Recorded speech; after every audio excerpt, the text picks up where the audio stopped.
One of the hardest things that I had to get over in my life is that nothing stays the same and everything changes. As somebody that really doesn't like change, and I mean like I am so used to routine, so turning up my life upside down is like me moving, me getting a new job, things like that really throw me out of my routine, and I'm a very routine-based person. And looking back, I kind of realized there was a certain level of fear of the unknown that went with the change. So I really had to overcome my own fears when I was like leaving a relationship, moving, getting a new job.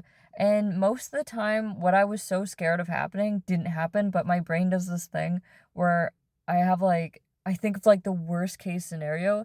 And most of the time, the worst case scenario doesn't happen, but I think about it and prepare for it. I don't know, it's just how my brain works. But going through the changes that I went through were so necessary, and now looking back, I realize that like it had to happen. There was no way I could keep living the way I was living, or living with the people I was living with, or like working in the job I was working in. I needed to change. So if you're going through a huge change right now and you're like moving or leaving a relationship, I feel you. Change is hard, but I can tell you it does get brighter on the other side.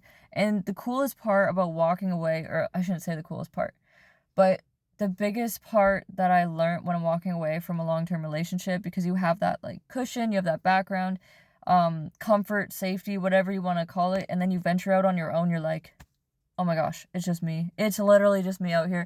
And you do everything yourself, and you like have to become a new person basically, and like do everything on your own.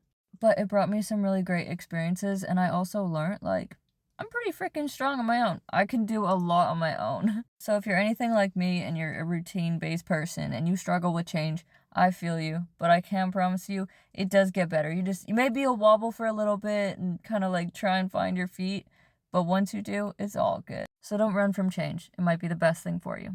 I will see you guys on the next one. Take care.